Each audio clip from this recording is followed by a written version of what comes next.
आप सभी का स्वागत है। काफ़ी सारे व्यूवर्स कंसर्न शो कर रहे हैं कि इस टाइम पे रिफ्यूज़ल का रेट काफ़ी बढ़ गया है। तो ऐसे कौन से देश हैं जहाँ पे वीज़ा मिलने के चांसेस सबसे ज़्यादा हैं? यूरोप, अमेरिका या कहाँ पे अप्लाई करें जहाँ पे वीज़ा हमें मिल जाए जिसमें आसानी हो?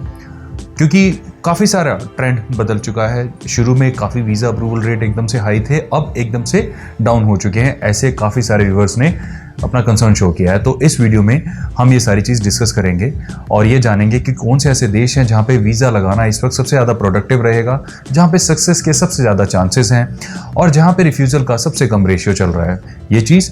और साथ में हम किस तरीके से फाइलिंग में ध्यान दें ताकि हमारा ऑटोमेटिकली जिस भी कंट्री में हम जाना चाह रहे हों वहाँ पर हमारे वीज़ा की सक्सेस बढ़ जाए। तो बहुत ही छोटी सी वीडियो होगी, आपका ज़्यादा समय नहीं लेगी, तो इसको एंड तक ज़रूर देखें ताकि ये कंसेप्ट आपको अच्छे से क्लियर हो सके।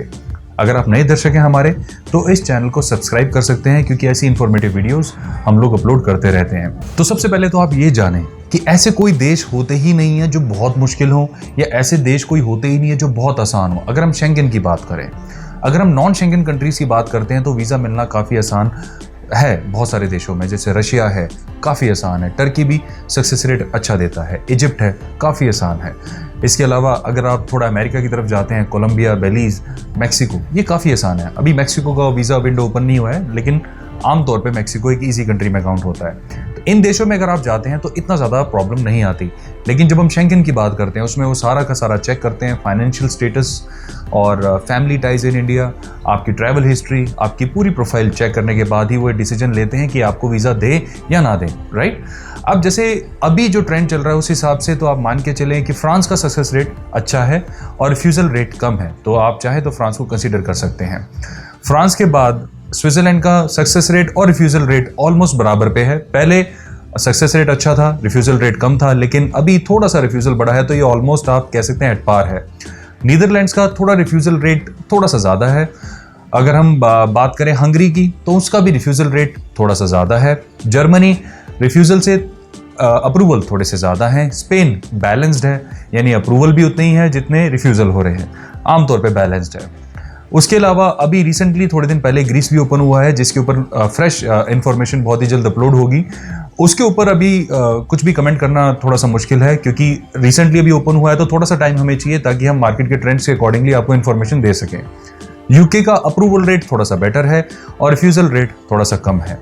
रशिया का अप्रूवल रेट सबसे ज़्यादा है और डिसअप्रूवल रेट बहुत ही कम है।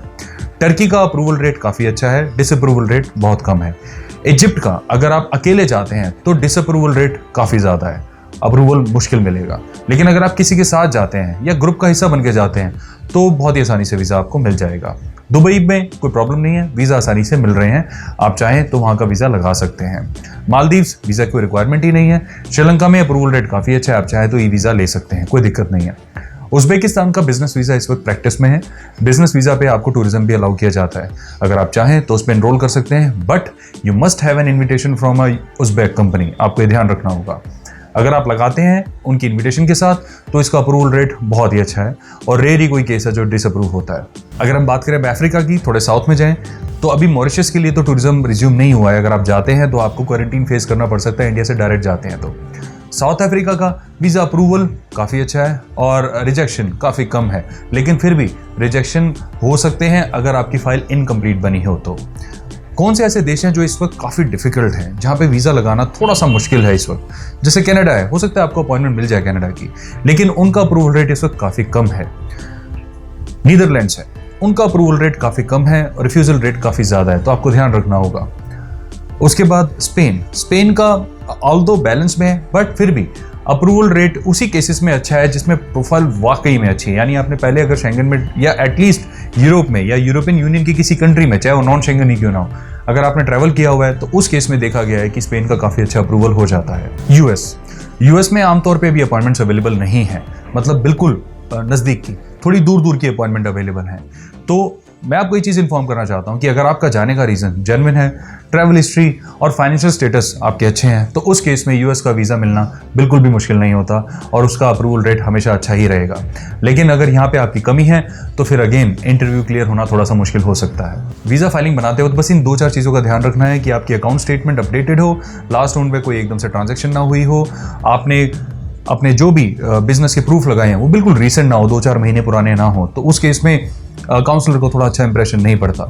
अगर आप यूके का वीज़ा या कनाडा का वीज़ा लगाते हैं तो उसमें आपको इमीडिएटली कोई ऐसी प्रॉपर्टी के पेपर नहीं लगाने जो आपने एकदम से अभी अभी खरीदी हो।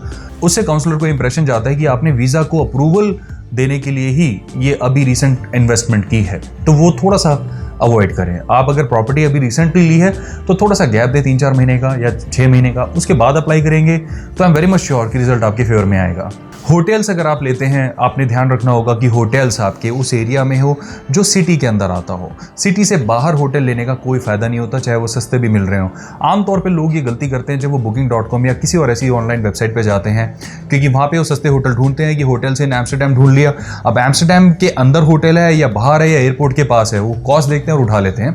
क्योंकि एयरपोर्ट के पास अगर आप होटल ले रहे हैं और ये दिखा रहे हैं मैं तो सिटी टूर कर रहा हूं, तो डजंट मेक सेंस, क्योंकि एयरपोर्ट काफी दूर है सिटी से।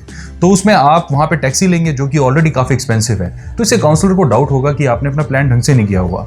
तो अगेन वो आपका पॉइंट नंबर 3 पे क्लिक करके वापस दे देगा कि आपके डॉक्यूमेंट जो हैं वो पर्पस और जस्टिफिकेशन दोनों अनरिलायबल हैं। तो इस केस में आपको रिफ्यूजल झेलना पड़ सकता है। सिमिलरली फ्लाइट्स के ऊपर भी आपने ध्यान देना है, कौन सी आप फ्लाइट ले रहे हैं। आमतौर पे कोशिश करें कि जिस भी डेस्टिनेशन का वीज़ा लगा रहे हैं वहाँ की डायरेक्ट फ्लाइट हो, वो बेस्ट ऑप्शन होता है। बट फिर अगर डायरेक्ट फ्लाइट अवेलेबल नहीं है, आपको वाया फ्लाइट लेनी पड़ रही है, तो आपको ये बिल्कुल क्लियर करना होगा कि जो वाया फ्लाइट है कहीं पे वहाँ पे कोई ऐसे रेगुलेशंस तो नहीं लगे हुए जिससे आपको आने में प्रॉब्लम हो। जैसे कि अगर कोई यूक्रेन जा रहा है और वो वाया कतर जा रहा है तो इस वक्त रिस्ट्रिक्शंस हैं, या सर्बिया जा रहा है वाया कतर जा रहा है तो सर्बिया में कतर से आने वाली फ्लाइट्स पे टेम्परेरी रिस्ट्रिक्शंस हैं। यूक्रेन में रशिया आने वाली फ्लाइट से टेम्परेरी रिस्ट्रिक्शंस हैं। तो आप वाया रशिया या वाया कतर होते हुए सर्बिया या यूक्रेन जाते हैं, उस केस में इमिग्रेशन में भी प्रॉब्लम हो सकती है और वीज़ा के चांसेस तो ऑलरेडी कम हो ही जाएंगे। तो आपको ये चीज़ ध्यान रखनी होगी कि आप अगर वाया फ्लाइट्स ले रहे हैं तो कनेक्शन एकदम क्लियर होना चाहिए और वहाँ का ट्रांसिट वीज़ा की कोई रिक्वायरमेंट तो नहीं, आपको पहले से पता होना चाहिए। उम्मीद है वीडियो आपके लिए काफ़ी यूजफुल रही होगी। किसी भी कंट्री के वीज़ा के असिस्टेंस आपको हमें चाहिए तो डेफिनेटली आप हमें दी हुई डिटेल्स पर कॉन्टैक्ट कर सकते हैं।